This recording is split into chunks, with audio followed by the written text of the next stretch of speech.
A new full-length official trailer for the Snyder Cut of Justice League has just been released, and we get a good look at the Knightmare, Joker and Batman scene, Darkseid and his army, Superman's black suit, and much more. In this video, I'm going to be diving into everything we saw in this trailer, breaking down the things you missed, and giving you my general thoughts. I will also leave a link in the description to the Justice League Snyder Cut trailer if you haven't seen it already. But if you want to see any of my future content on the Snyder Cut of Justice League, along with topical videos and breakdowns surrounding the film, then don't forget to subscribe to the channel and turn on your notifications. Also, if you enjoy this video, remember to give it a like rating. But without further ado, let's dive into my breakdown of the trailer for the Justice League Snyder Cut. So, starting off with Superman, we get some light on his character's positioning after the events of his death in Batman v Superman. We know that Superman's resurrection was always intended to be a central piece of Justice League, and it's front and centre in the new trailer released yesterday.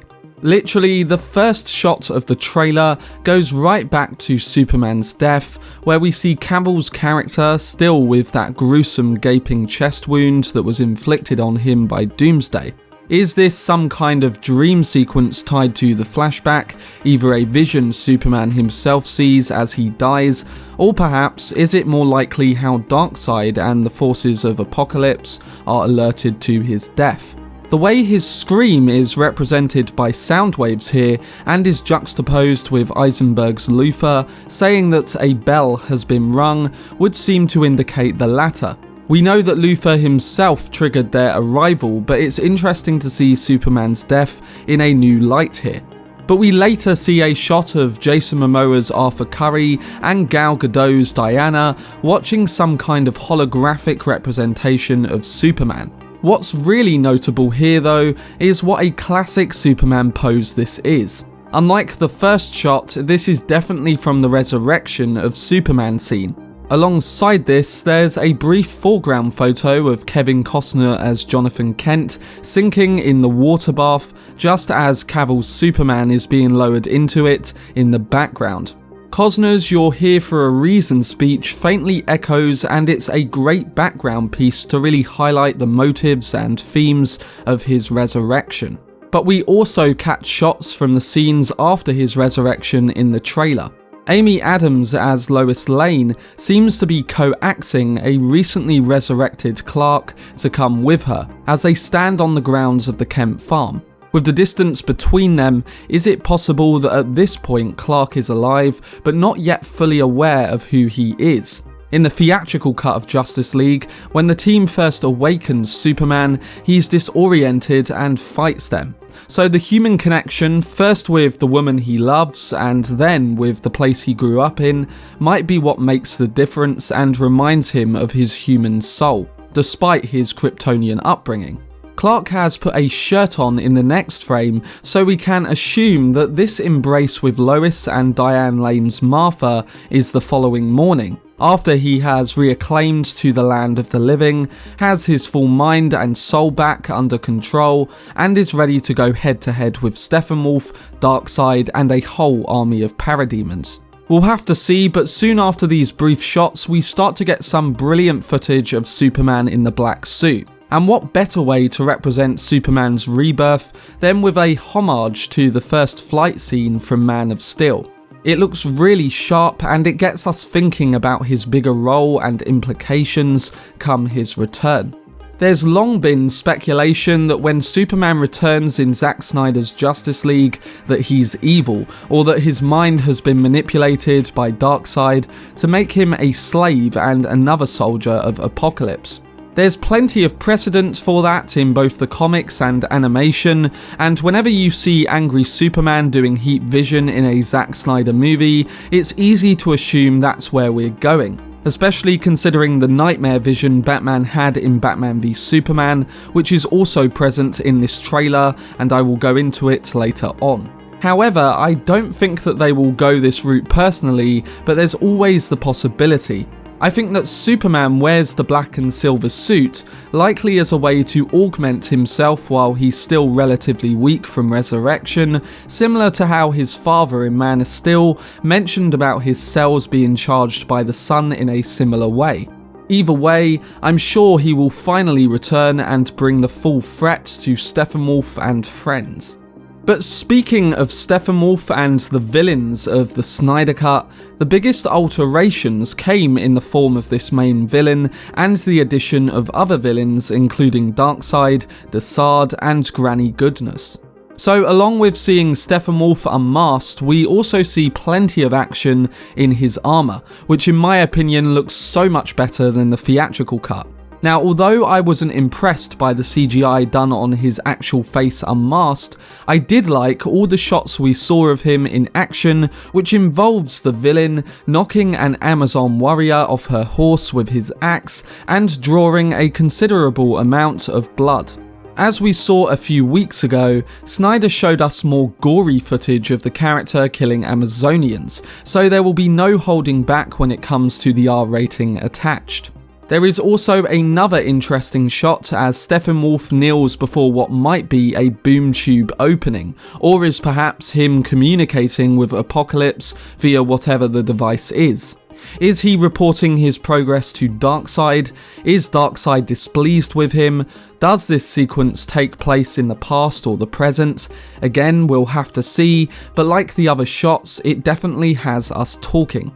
In addition to the redesigned Steppenwolf though, we're going to see some more villains from Apokolips show their demonic faces in Zack Snyder's Justice League.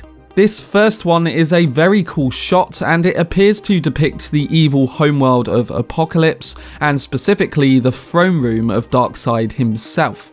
Apokolips is ruled with an iron fist by Darkseid, in stark contrast to its twin planet New Genesis, which is populated by the heroic new gods. All of these characters and concepts were created by Jack Kirby during his time at DC Comics in the early 1970s, and they've remained a cornerstone of the DC universe ever since.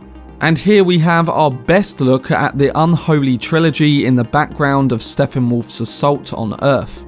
From left to right we have DeSaad, who is Darkseid's advisor and torturer-in-chief, Darkseid himself, and Granny Goodness, who trains the armies of Apokolips. You can see Darkseid wearing the Omega symbol, which is also visible on the banners in the throne room.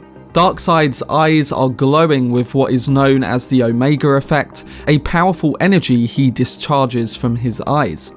And it's not clear if this image of shirtless Darkseid swinging a warhammer of some kind takes place in the present or the past, or on Earth or Apokolips. It is likely the past though, and speaking of the past, just like we saw in the theatrical cut, we learn in Zack Snyder's Justice League that this isn't the first time that Steppenwolf and the hordes of Apokolips have visited Earth. Here we have Diana in some kind of temple looking at an old depiction of a conflict, one that certainly appears to depict at the very least the combined armies of Themyscira and Atlantis taking on the alien invaders. The circular ships in the sky line up with how we see the apocalyptic craft elsewhere in this trailer, and notice the cool depiction of a mother box too. Darkseid further seems to be holding a spear or an arrow in the painting, which whatever that arrow is, it's ancient and it may end up being the key to defeating the forces of the Apokolips. Or could it be to do with the temple we also get a glimpse at? Again, I guess time will tell.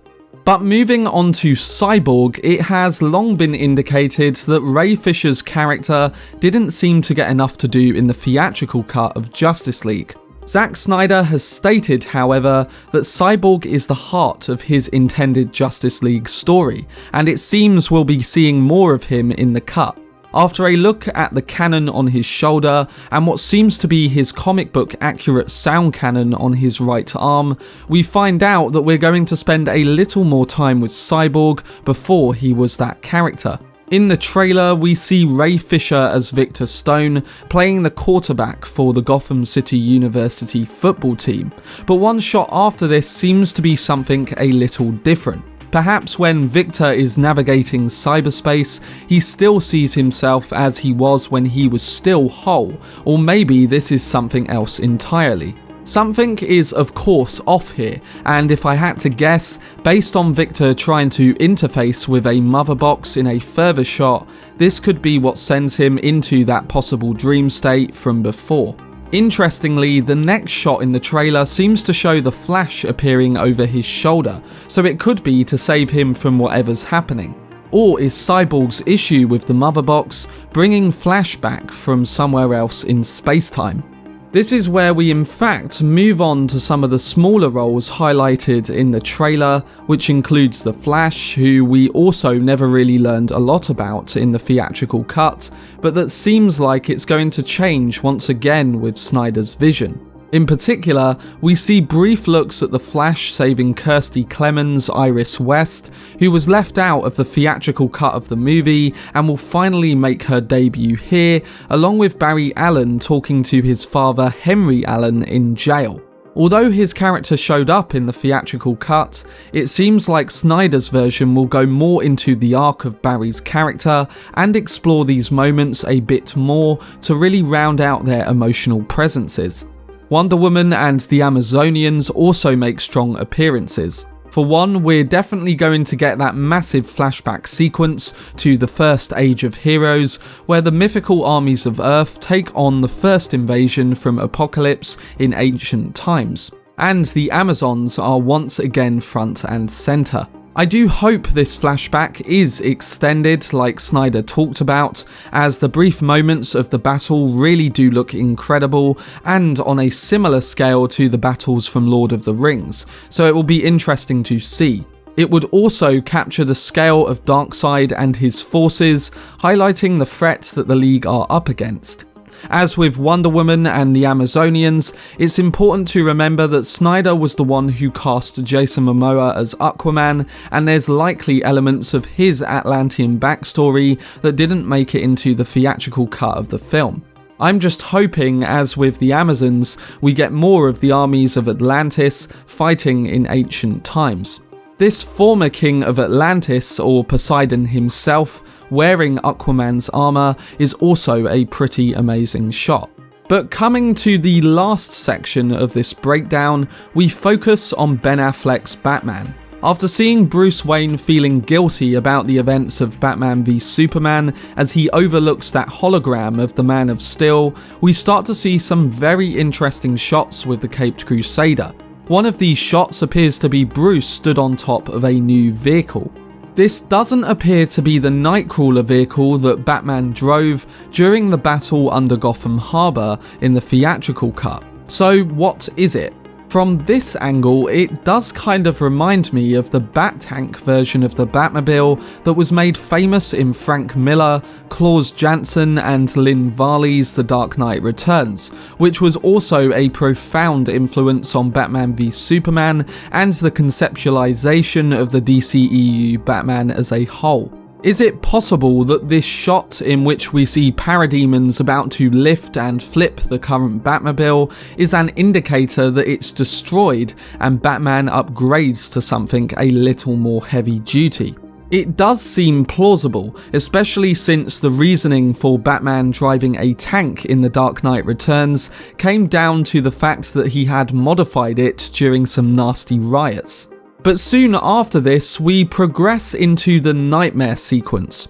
To start with, the Knightmare dream in Batman v Superman was one of the more controversial elements of the film, and it was used to justify Batman's mistrust of Superman, and in it we saw a world ruined by the armies of the Apokolips. Well, it seems we'll be revisiting that vision even more, albeit this time with a twist and a few reveals.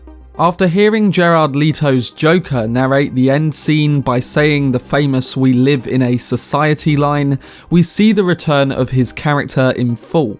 Zack Snyder himself said in a recent interview that if you're wondering why the Joker is dressed in police gear with a bulletproof vest, well, the director says he has collected this stuff over time, as well as badges, presumably from officers he's killed, and these have become trophies for the character. Although this sequence will act as a long-awaited meeting between Leto's Joker and Affleck's Batman, it isn't part of the main story of the film, and instead appears to take place in a kind of future dream sequence, an ode, if you will, to the Knightmare scene from BVS. We're likely to learn a little bit more about their history in the course of whatever their discussion is, and maybe even see how the devilish Superman could be born in the future, if things do go in the wrong direction. Hopefully it fills in some of the blanks and connects to the story in a very fitting way, but for now, we can only speculate. But that was my breakdown of the official trailer for Zack Snyder's Justice League. I thought this trailer was a really impressive one that really tried to highlight the difference in approach alongside all the characters and elements that we can expect from the film. It will be intriguing to see how it all ends, alongside the reaction from fans and critics to the film, but based on what I've seen so far, I'm really liking what Snyder is going for with his vision, and I will for sure be covering the film when it releases, alongside his previous DC work as a build-up to its release. We'll have to see if it delivers, but everything so far does look really promising. But let me know down below what you thought of this new trailer, alongside your perspectives on everything we saw.